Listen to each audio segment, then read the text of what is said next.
സുരക്ഷാ സേനയും ടാങ്കുകളും അണിനിരന്നു. ഇറാൻ എന്ന് പറയുന്ന രാജ്യം പൂർണ്ണമായ രീതിയിൽ സൈനിക നിയന്ത്രണത്തിലാണ് എന്ന് റിപ്പോർട്ട് ചെയ്തു. അതോടൊപ്പം തന്നെ സാമ്പത്തിക പ്രതിസന്ധിയുമായി ബന്ധപ്പെട്ട വിഷയം ഇടപെട്ടുകൊണ്ട് പരിഹാരമുണ്ടാക്കാൻ അല്ലെങ്കിൽ അതിന് സഹായങ്ങൾ നൽകാൻ വേണ്ടിയിട്ട് റഷ്യയും ചൈനയും ഖത്തറും തീരുമാനിച്ച വിവരം പുറത്തു വന്നു.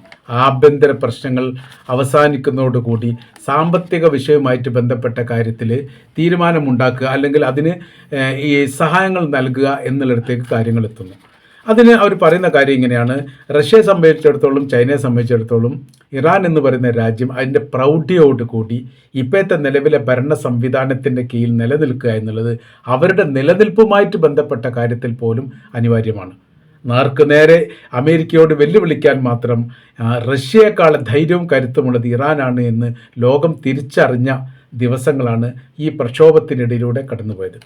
രണ്ട് രീതിയിൽ അത് വ്യാഖ്യാനിക്കുന്നുണ്ട്. ആഭ്യന്തരമായ രീതിയിൽ ഏത് തരത്തിൽ വിഷയങ്ങൾ ഉണ്ടെങ്കിലും അടിച്ചൊതുക്കാൻ മാത്രം ബലവും ശക്തിയും ഇറാൻ്റെ സൈനിക സംവിധാനത്തിനും ഗവൺമെൻറ്റിനും ഉണ്ട് എന്നുള്ളതാണ് അതിൽ പ്രധാനമായിരിക്കുന്ന ഒരു കാര്യം. രണ്ടാമത്തെ കാര്യം, ഇസ്രായേലും അമേരിക്കയും പോലെ ലോകത്തിലെ ഏറ്റവും വലിയ സൈനിക ശക്തിയും ബലവുമുള്ള രാജ്യത്തെ നേർക്കുനേരെ നിന്നുകൊണ്ട് യുദ്ധം ചെയ്യാൻ മാത്രം കരുത്തുള്ള രാജ്യമാണ് ഇറാൻ എന്ന് ലോകത്തിന് അടയാളപ്പെടുത്തി കൊടുത്തിട്ടുണ്ട് കഴിഞ്ഞ മാസത്തെ ഇസ്രായേൽ ഇറാൻ്റെ ആക്രമണത്തോടനുബന്ധിച്ച്.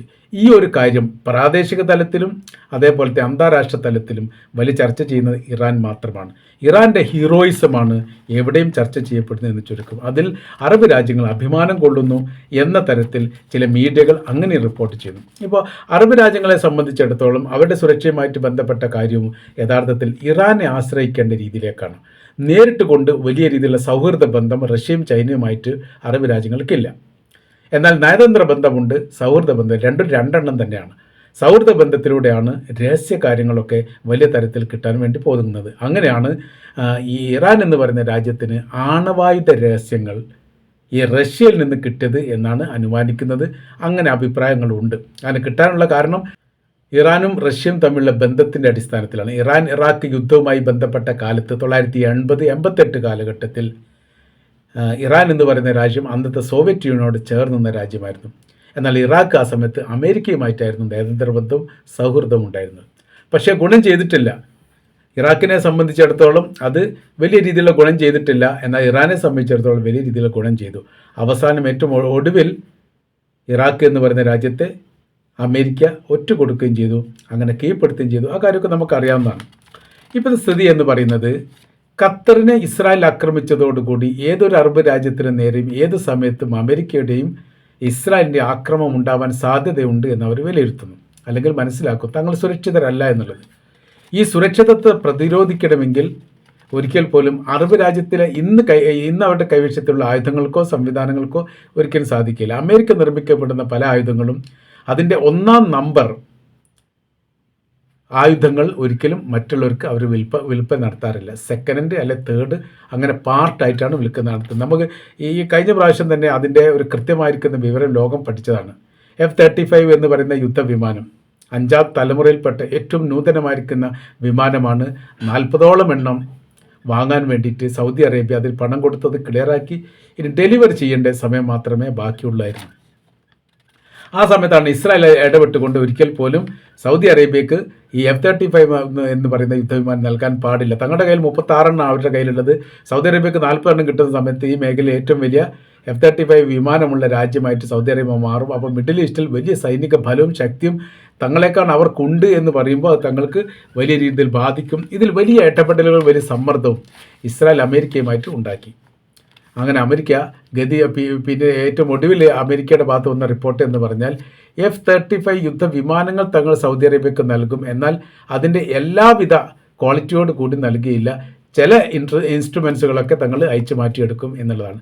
സെക്കൻഡ് ആക്കി നൽകും എന്ന തരത്തിൽ ശക്തമായിരിക്കുന്ന ഇടപെടൽ നടത്താൻ വേണ്ടിയിട്ടൊക്കെ വലിയ ശ്രമങ്ങളൊക്കെ സൗദി അറേബ്യ നടത്തിയിട്ടുണ്ടെങ്കിലും അത് നടന്നിട്ടില്ല എന്നും പറയപ്പെടുന്നുണ്ട്. അപ്പോൾ ഇതിൽ നിന്ന് മനസ്സിലാക്കേണ്ട കാര്യം, നൽകപ്പെടുന്നത് അത്രയും ക്വാളിറ്റി ഉള്ളത് അങ്ങനെ തന്നെ സാധാരണഗതിയിൽ നൽകാറില്ല. ആണവായുധ വിഷയവുമായിട്ട് ബന്ധപ്പെട്ട് പല പ്രാവശ്യം മിഡിൽ ഈസ്റ്റിൽ സമാധാന ആവശ്യത്തിന് വേണ്ടി ആണവായുധം നിർമ്മിക്കാൻ അനുമതി നൽകണം എന്ന് അമേരിക്കയോട് വലിയ സൗഹൃദ ബന്ധം എന്ന നിലക്ക് സൗദി അറേബ്യ മിഡിൽ ഈസ്റ്റിന് വേണ്ടി ആവശ്യപ്പെട്ടിരുന്നു. ജോർജ് ബുഷുള്ള കാലത്ത് ആവശ്യപ്പെട്ടിട്ടുണ്ട്, ബൈഡനുള്ള കാലത്ത് ആവശ്യപ്പെട്ടിട്ടുണ്ട്, ഇപ്പോൾ മഹാനായിരിക്കുന്ന ട്രംപിനുള്ള സമയത്തും ആവശ്യപ്പെട്ടിട്ടുണ്ട്. പക്ഷേ അത് നൽകിയിട്ടില്ല. അതിൻ്റെ ആവശ്യമൊന്നുമില്ല, നിങ്ങളുടെ സംരക്ഷണവുമായിട്ട് ബന്ധപ്പെട്ട കാര്യത്തിൽ തങ്ങളിവിടെ ഇല്ലേ എന്നുള്ളതാണ് അവർ ചോദിച്ചത്. അതുണ്ടായതുകൊണ്ടാണ് ഇപ്പോൾ വളരെ പെട്ടെന്ന് തന്നെ ഇസ്രായേലിനെ ഖത്തറിനെ ആക്രമിക്കാൻ വേണ്ടി സാധിച്ചത്. അത് മറ്റൊരു വശം. അപ്പോൾ നമ്മൾ പറഞ്ഞു വരുന്ന വിഷയം, ഇവിടുത്തെ മിഡിൽ ഈസ്റ്റിലെ സുരക്ഷയുമായിട്ട് ബന്ധപ്പെട്ട കാര്യത്തിൽ വലിയ രീതിയിലുള്ള സഹായം കിട്ടണമെങ്കിൽ ഇനി അമേരിക്കയല്ല റഷ്യയോ ചൈനയുമായിട്ടാണ് നല്ലത് എന്നുള്ളിടത്ത് അവർക്ക് എത്തിയിരിക്കുന്നു. അവരെത്തിയതോടനുബന്ധിച്ച് നേരിട്ട് ഇവരുമായിട്ട് ബന്ധപ്പെട്ട ഒരു ഇടപാട് കാര്യങ്ങളൊന്നും വളരെ പെട്ടെന്ന് ഉണ്ടാക്കാൻ വേണ്ടി സാധിക്കുകയില്ല. പക്ഷേ ഇറാൻ വിചാരിച്ചാൽ സാധിക്കും. അതാണ് ഇറാൻ്റെ പ്രസക്തി ഇവിടെ കൂടിക്കൂടി വരുന്നത്. ഇറാൻ്റെ അകത്ത് ആഭ്യന്തരപരമായിരിക്കുന്ന വിഷയങ്ങളുണ്ടായ സമയത്ത് അത് ഏറ്റവും കൂടുതൽ പ്രയാസപ്പെടുത്തിയത് അറബ് രാജ്യങ്ങളെയാണ്. കാര്യം എന്ന് പറഞ്ഞാൽ ഏതെങ്കിലും തരത്തിലുള്ള ഭരണമാറ്റം ഉണ്ടായിക്കഴിഞ്ഞാൽ പിന്നീട് അവരെ പഹ്ലവിയുടെ രാജവംശത്തിൽപ്പെട്ടവരാണ് പിന്നെ വരാൻ പോകുന്നത്. അഥവാ ഇസ്രായേലിനും അമേരിക്കയ്ക്കും വേണ്ടി എന്ത് പണികളും ചെയ്യാൻ തയ്യാറായിരിക്കുന്ന വിഭാഗം. 78 കാലഘട്ടം 979 ഇസ്ലാമിക വിപ്ലവം ഇറാനിൽ വരുന്നതിന് മുമ്പുള്ള പഹ്ലവി ഭരണകാലത്താണ് ഇസ്രായേൽ എന്ന് പറയുന്ന രാജ്യത്തെ പോലും ഇറാൻ അംഗീകരിച്ചത്. അപ്പോൾ ഇസ്രായേലിനെ അംഗീകരിച്ചു എന്ന് മാത്രമല്ല, അമേരിക്കയുമായിട്ട് വലിയ രീതിയിലുള്ള നയതന്ത്ര ബന്ധങ്ങളുണ്ടായിരുന്നു, സൗഹൃദ ബന്ധങ്ങളുണ്ടായിരുന്നു. പടിഞ്ഞാറൻ സംസ്കാരങ്ങൾ ഇറാനിൽ കൊണ്ടുവരാൻ വലിയ രീതിയിൽ ശ്രമങ്ങൾ നടത്തി എന്നൊരു ആരോപണം പോലും പഹ്ലവി കേട്ടത് ആ കാലഘട്ടത്താണ്. പിന്നീട് അട്ടിമറിയപ്പെട്ടത്. കാര്യം നമുക്കറിയാം, അയാൾ പിന്നെ ലണ്ടനിൽ അഭയം തേടി, അങ്ങനെയാണ് അവിടെ വെച്ച് മരിച്ചുപോയി. അയാളുടെ മകനാണ് ഇപ്പോൾ റസ പഹ്ലവി. ഇവിടെ ഭരണത്തിൽ വരും എന്നൊക്കെ അമേരിക്ക ഇങ്ങനെ പറഞ്ഞുകൊണ്ട് നടക്കുന്നത് ഇയാളെക്കുറിച്ചാണ്. അപ്പോൾ നമ്മൾ പറഞ്ഞു വരുന്ന വിഷയം ഇങ്ങനെയാണ്. സുരക്ഷയുമായിട്ട് ബന്ധപ്പെട്ട കാര്യത്തിൽ ഈ അറബ് രാജ്യങ്ങൾക്ക് വലിയ സഹായം കിട്ടണമെങ്കിൽ ഇറാൻ അവിടെ നിലനിൽക്കണം. സാമ്പത്തികപരമായ ഒരു വിഷയം മാത്രമേ യഥാർത്ഥത്തിൽ ഇപ്പോൾ ഇറാൻ അനുഭവിക്കുന്നുള്ളൂ. അതുകൊണ്ട് അവിടെ പെട്രോളിയം ഇല്ലാത്തത് കൊണ്ടല്ല, പെട്രോളിയം നിർമ്മിക്കാൻ സാധിക്കാത്തത് കൊണ്ടുമല്ല, അല്ലെങ്കിൽ നിർമ്മിക്കപ്പെടുന്ന പെട്രോളിയം മറ്റ് വിപണിയിൽ വിൽപ്പന നടത്തുന്നതിൽ ഉപരോധം കാരണത്താൽ സാധിക്കുന്നില്ല. ഇറാനുമായിട്ട് സഹകരിക്കുന്ന രാജ്യത്തിനൊക്കെ വലിയ രീതിയിൽ ടാക്സ് ഏർപ്പെടുത്തുന്നു. മാത്രവുമല്ല, അതൊരു വലിയ ഭീഷണിയാവുന്ന തരത്തിലേക്ക് നീങ്ങുന്നു. നിങ്ങളുടെ ആഭ്യന്തര വിഷയത്തിൽ തങ്ങൾ ഇടപെടുമെന്ന് പറയുന്നു. അപ്പോൾ ഭരണാധികാരികളെ സംബന്ധിച്ചിടത്തോളം അവർ ഭയപ്പെട്ടുകൊണ്ട് അത് സമ്മതിക്കാതെ നിൽക്കുന്നു. ആ രീതിയിലൂടെയാണ് യഥാർത്ഥത്തിൽ ഇപ്പോഴത്തെ വിഷയങ്ങളൊക്കെ പോയിക്കൊണ്ടിരിക്കുന്നത്. എന്നാൽ റഷ്യയെ സംബന്ധിച്ചിടത്തോളം അമേരിക്കയുടെ ഈ ഉപരോധവുമായിട്ട് ബന്ധപ്പെട്ട കാര്യത്തിൽ അവർക്ക് വിഷയമല്ല. കാരണം എന്ന് പറഞ്ഞാൽ ഉപരോധത്തെ അതിജീവിച്ച രാജ്യമാണ് ഇറാൻ.